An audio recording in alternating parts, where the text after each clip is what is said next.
Mesdames, Messieurs, bonsoir et bienvenue au 20 bilingue sur Equinox Télévision. Nous sommes le samedi 4 avril 2020.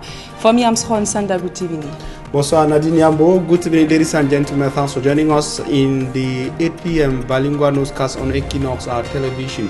We are live from Equinox Central News Desk in Douala, Cameroon. In our headlines, an unusual heavy rainfall has left 2 persons dead in Banga, a locality in the littoral region of Cameroon, and destroyed houses, killing 1 person in Buea, chief town of the southwest region of Cameroon. Heavy flows believed to be from Mount Cameroon have destroyed houses. We shall be telling you more in this edition of the news. And on COVID-19 pandemic across the Republic of Cameroon, the number of confirmed cases with the disease has risen to 555. That is according to the latest statistics from Cameroon's Ministry of Public Health, coming right away from the nation's political capital, Yaoundé. Those are the top stories. À la une de ce journal, le taux d'infection au coronavirus au Cameroun bondit à 555 cas. 46 nouvelles infections ont été enregistrées ce jour et le gouvernement annonce l'acquisition d'un nouveau matériel pour renforcer la prise en charge des patients et assurer également la sécurité du personnel médico-sanitaire. Voilà pour le sommaire.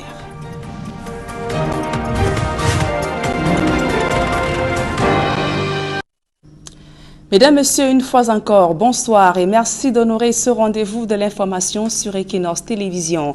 Quelle est la situation des personnes confinées dans les hôtels de la cité capitale à Yaoundé après avoir effectué la quarantaine? Plusieurs cas ont été enregistrés, notamment ceux logés à l'hôtel Memi Palace. Du coup, ces personnes n'ont pas été autorisées à sortir. Parmi du coup, un homme et son épouse de retour d'un voyage médical. D'autres précisions dans ce reportage de Joël Essengue et Guizogo.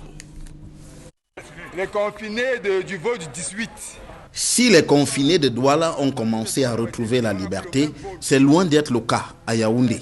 Toujours dans l'incertitude, ceux de l'hôtel Memi Palace ont dû passer une nouvelle nuit dans cet établissement hôtelier.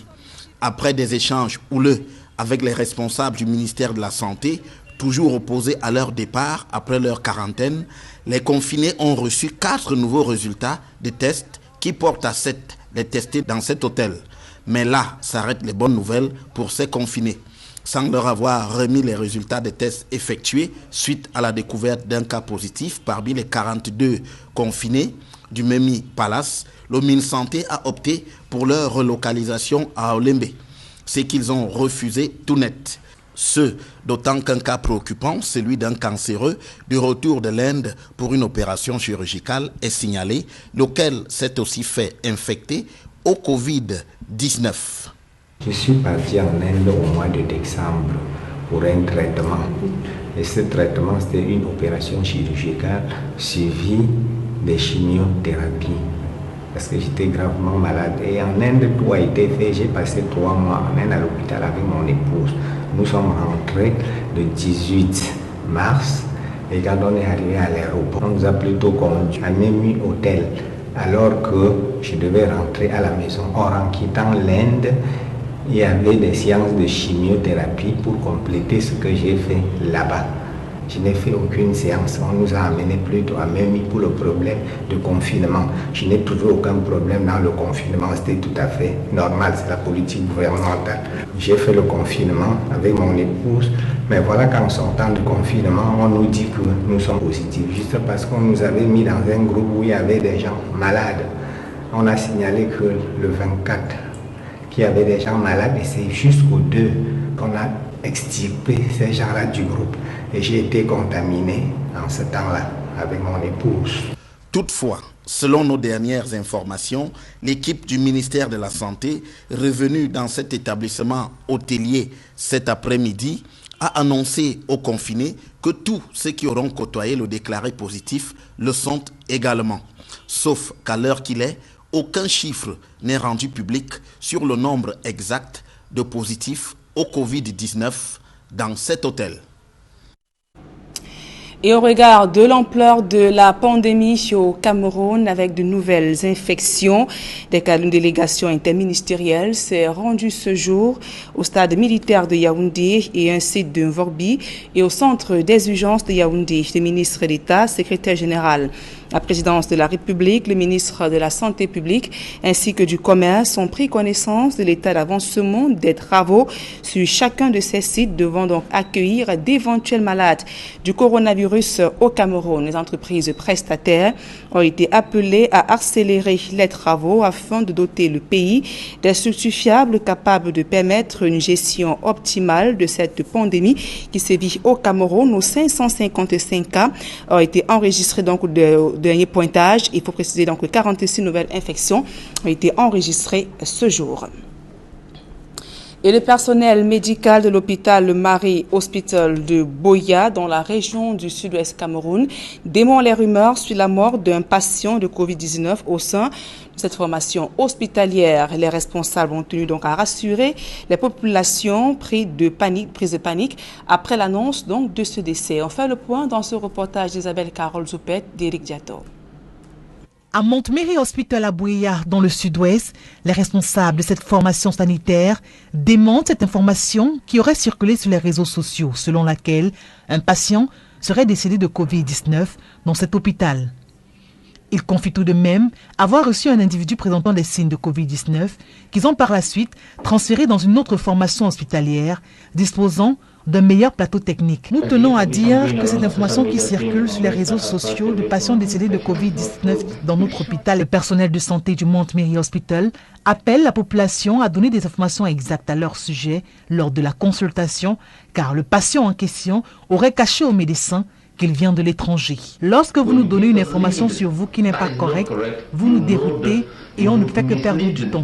Le Cameroun enregistre plus de 500 cas confirmés positifs de Covid-19, dont 10 décès et 17 guéris.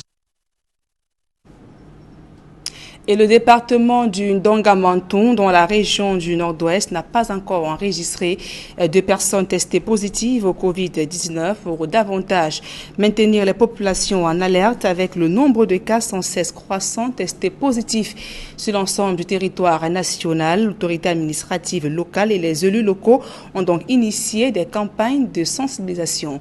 Le reportage de Farel Bounia et Xavier Fouca.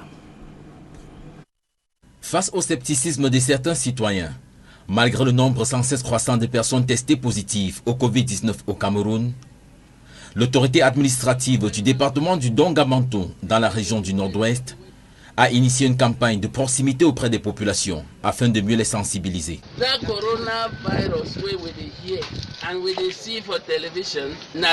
Ce coronavirus que nous regardons à la télévision est une réalité.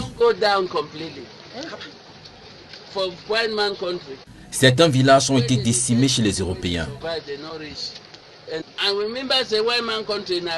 Et n'oubliez pas qu'ils respectent mieux les règles d'hygiène et ont des spécialistes dans leurs hôpitaux. Arpentant les rues, les marchés et autres lieux publics, le préfet Ndo Simon Quenti, qu'accompagne Guida Lawrence Tché, sous-préfet de Nkambe, l'autorité a rappelé quelques mesures gouvernementales en attirant l'attention des uns et des autres sur la fébrilité du système de santé local.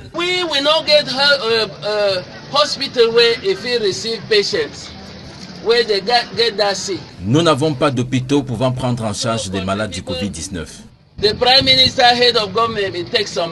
Le gouvernement a pris certaines mesures, notamment la fermeture des lieux de commerce à 18 h. Dans une action similaire, le tout nouveau maire de la commune de Nkambe, Moussa Tiemfor, a mobilisé le conseil communal pour une grande campagne de sensibilisation et compte mettre à la disposition du public des seaux pour le lavage des mains, des savons liquides et des gels hydroalcooliques. Et le gouvernement annonce une révision dans la stratégie nationale de riposte contre le coronavirus au Cameroun, ce qui permet de détecter dans de nouveaux cas.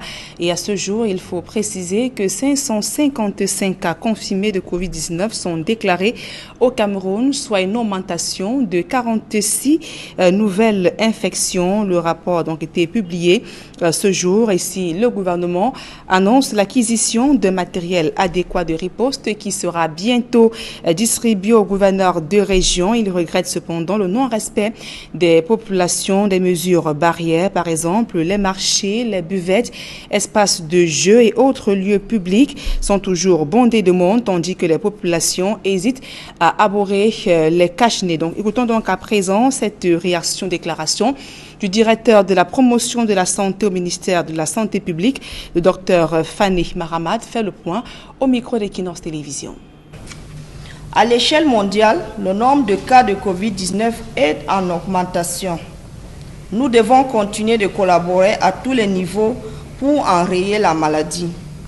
Tel que formulé par M. le ministre de la Santé publique dans sa conférence de presse hier, nous avons révisé notre stratégie pour être plus proactifs, notamment en dépistant massivement nos populations pour la Covid-19, ce qui justifie l'augmentation du nombre de cas confirmés ces derniers jours.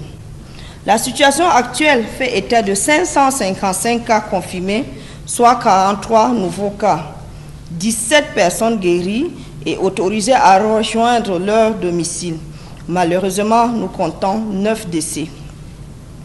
Toute l'équipe médicale travaille d'arrache-pied pour traquer, dépister et traiter tous les cas confirmés. Nous ne pouvons atteindre cet objectif qu'avec l'implication et l'engagement de tous.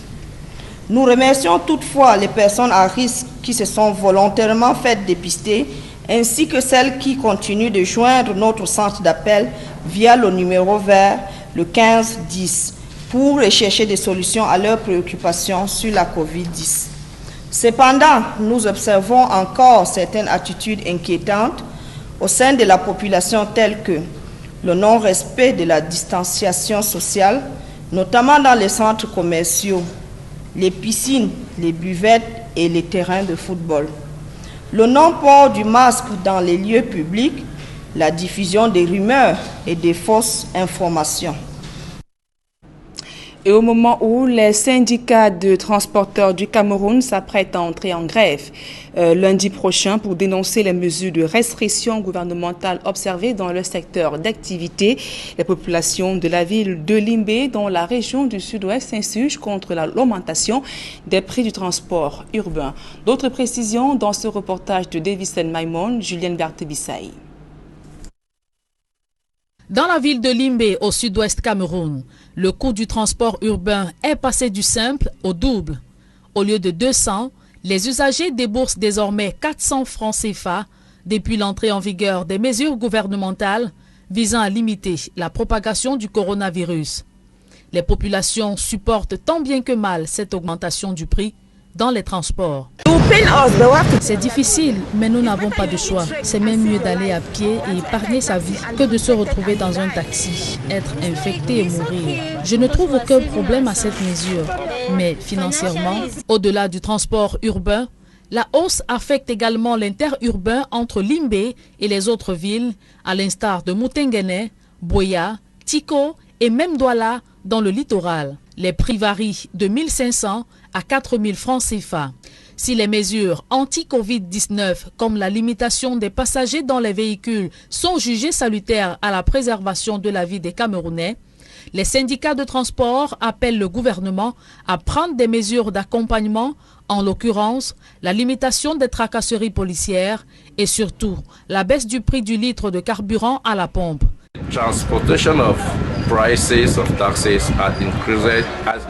Les prix du transport ont un peu augmenté. Nous avons besoin que les pouvoirs publics baissent les prix du carburant.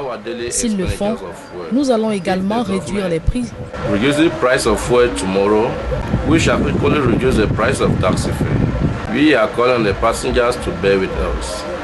Et si rien n'est fait pour compenser les sacrifices des transporteurs, rassurent les syndicats du Sud-Ouest, les prix pourraient flamber davantage ou alors voir les transporteurs garer leurs véhicules au grand désarroi des populations de Limbé et partant de toute la région du Sud-Ouest. Dans le reste de l'actualité, le Social Democratic Front dénonce le Conseil constitutionnel. Le SIF note qu'en validant les résultats des législatives partielles, alors que les deux irrégularités ont conduit donc à l'annulation du scrutin du 9 février 2020 se sont reproduits le 22 mars dernier, le Conseil constitutionnel a statué contre sa propre jurisprudence. Le premier vice-président du SIF était face à la presse hier à Yaoundé. On fait le point dans ce reportage de Cyril. Pour le Social Democratic Front, SDF, les mêmes causes produisent les mêmes effets. Les irrégularités ayant conduit à l'annulation des législatives dans 11 circonscriptions du nord-ouest et du sud-ouest se sont reproduits à l'occasion des partiels du 22 mars dernier. Le transfert et la délocalisation des bureaux de vote vers les espaces publics de regroupement, une fois de plus effectué à l'insu des populations, privant ainsi une bonne partie des électeurs de leur droit fondamental qu'est celui de voter. L'éloignement de ces espaces de regroupement des lieux de résidence des électeurs, souvent de plus de 30 à 80 km, avec des barricades hostiles de part et d'autre. Au soutien de sa déclaration, le SDF cite des cas d'insécurité ayant même conduit à des morts d'hommes avant, pendant et après le scrutin partiel. Le vendredi 20 mars dernier, soit 48 heures avant le scrutin, un des véhicules du convoi du député Joseph Bandam a subi une déflagration du fait d'un explosif posé sur une des 21 barricades dressées par des bandes armées entre Bamenda et Batibo. Bilan, 4 militaires et 2 civils grièvement blessés. Le jour du scrutin, 2 électeurs ont été tués par balle suite à des attaques coordonnées sur les centres de vote à Bamenda. Dans l'organisation des partiels du 22 mars dernier, le SDF accuse également Elections Cameroun d'avoir violé les mesures barrières contre le coronavirus actuellement en vigueur au Cameroun. Le gouvernement a jeté en pâture nos compatriotes à l'abattoir du coronavirus. On a noté à l'entrée des bureaux de vote l'absence des dispositifs de prévention de base contre cette pandémie, tels que les solutions hydroalcooliques, de l'eau simple et du savon, ou pire encore, la distanciation sociale n'a pas été respectée pour ceux qui osaient s'y trouver. Pour le SDF, en validant et en proclamant les résultats des législatives partielles dans ces conditions, le Conseil constitutionnel se tire lui-même une balle dans la jambe. Les législatives partielles du 22 mars 2020 dans les 11 circonscriptions des régions du nord-ouest et du sud-ouest, en plus des violences avec mort d'hommes, ont connu de graves irrégularités ainsi que 2 victimes tuées à cause de la guerre. Et comme si cela n'était pas assez grave, le Conseil constitutionnel, dont nous respectons les décisions, a statué contre sa propre jurisprudence.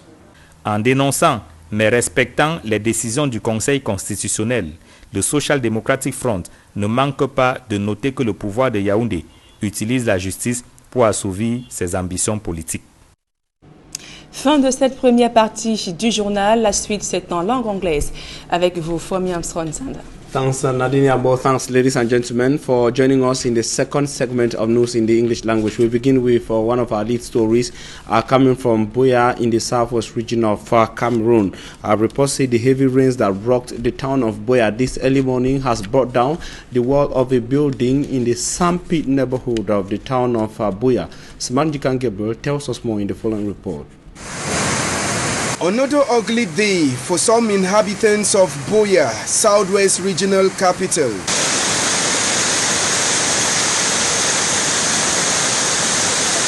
The heavy downpour has once again left some inhabitants in ruins. At Sampit, the walls of a building was brought down by the heavy runoff believed to be from the mountain.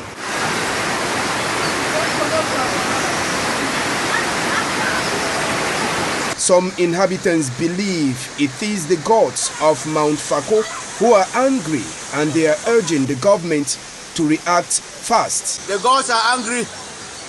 We need to do something. We need to feed the gods. Look from the mountain. Look the way the mountain is flowing. Everywhere is water. So please, our government should come and do something. The gods are angry. The force is still coming. We don't know where to go and hide. So please, if the government can try and do something, we'll be very, very happy. The velocity is so high, we don't know where to run and hide. So Cameroon government come and help us. We don't have way to pass again, so we don't know what to do. The gods are angry. We need to do something. Cameroon needs to do something. The gods of Cameroon are even angry. There's natural justice. For those whose houses are placed on the path of the runoff, they were forced to quickly try to stop the water from flooding their homes. Some inhabitants believe no preventive measures were taken by those whose houses were attacked during the last incident. For these people up here, they did not do anything, so that's why they are still facing the same impact. But we thank God that the same level of downpour that came last week is not the same level. At this time, it's not the same level. This one now is a bit calm. It's not like what came the first time with stones and trees and everything. So actually, those that were hit by the water, some of them have put some measures to make sure that such a situation should not happen again. But this second coming, I'm sure it will create awareness for everybody so that they to create a space for this water to go through. Inhabitants who have been touched by this other incident are now calling on the government to urgently come to their rescue. The first time such was observed in Boya was in 1997, and it is occurring the second time in 2020.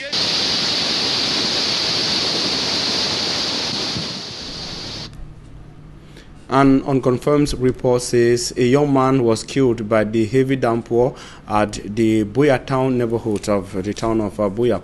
We are investigating that and we'll be coming back to that subsequently. Meantime, 2 teenagers are reported killed in Kwatatu in Mbanga. That is a locality in the Mungo division of the littoral region of Cameroon by the same rainfall that hit the town of Mbanga early today. According to our correspondent, the two are a boy and a girl, or 12 years old, who were electrocuted as they went to fetch water under the rain. And of course, both have been taken to the Mbanga District Hospital mortuary. And with efforts to fight COVID-19 intensified across the Republic of Cameroon, inhabitants of Limbe, chief town of the Fako Division, southwest region of Cameroon, say they are witnessing an increase in taxi fare. They say they are okay with the change in phenomenon, but are calling on the government of Cameroon to see if possible, to see the possibilities of reducing fuel prices, so transport fare across the town of Limbe can come back to normal. More with Davison Maimo from Limbe. The intensification and implementation of government regulations and sensitization campaign to fight against the coronavirus that has shown its ugly face in Cameroon are getting to a higher height in the city of Limbe. In Limbe 2 municipality, the administration, together with local authorities and the forces of law and order, are already impounding commercial motorbikes and taxis that are transporting more persons as stipulated. The control brought out the mayor of Limbe 2, Chief Ndive Daniel, and the divisional officer for Limbe 2, who were both in the field to supervise the activities. Meanwhile, taxi syndicates in Limbe have taken the bull by the horn by a task force put in place, removing passengers from taxis that are transporting more than the required number of persons. Officials of taxi syndicate in Limbe say the move is to accompany the government in the fight against COVID-19. So we decided to come out with this campaign to sensitize the taxi drivers in Fako, more especially the ones in Limbe, about the havoc that the virus has been causing and the various preventive measures that we can take to kick out the virus in our communities and in our nations and the world at large. However, the issue at hand is the increase of taxi fare from 200 CFA francs to 400 CFA francs for long distances. It will pain us, but we have to take it that way. It's better you even trek and save your life than to enter a taxi and be infected and you die. It's okay because we are saving ourselves. Financially, it's difficult. The first Vice Regional President of SN Shotak, the mother syndicate of taxi in the Southwest region, says the move is for the entire region. Syndicate personnel in Limbe, in Boya, Siko, Kumba, we have come together to join the government to fight the coronavirus. Though the passengers are in accord with the reduction of passengers on board, both the transporters and the passengers are pleading with the government to reduce the price of fuel, for it is the common man that suffers the most. That was David Simamon reporting from Limbe in the Fako division of the southwest region of Cameroon. And now we talk coronavirus sensitization in the city of Douala. Persons displaced by the Anglophone crisis have described as the most vulnerable group of persons so far within the context of coronavirus. And of course, most of them got information on what to do and what not to do in order to avoid contracting coronavirus in the city of Douala today. Many of them are living in deplorable conditions that put them more at risk of infections, of course, and this is why the Popular Action Party, that is PAP political party, went on sensitizing or went in a sensitization mission of some of the internally displaced Anglophones in the Bonaberi neighborhood of the city of Douala. That's in the Douala 5 subdivision. The Popular Action Party National President Jean Dennis and his collaborators also brought some materials and financial aids for the internally displaced persons of the Anglophone crisis. They were given hard messages and hand sanitizers and face masks, as well as other issues, including savon that can help them stay safe from COVID-19. Let's take a listen to the PAP president in the following extract.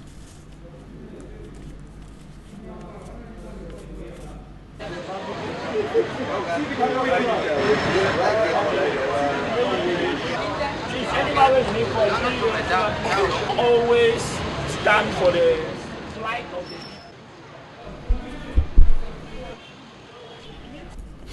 And of course, as the fight against COVID-19 continues across the globe, there is a need for an urgent vaccine to be found in order to stop the virus from spreading across the world. Recently, there's been a tense debate on social media, with some African figures reacting and expressing mixed feelings after a French health official proposed that COVID-19 test vaccines be taken to Africa. More in the following report.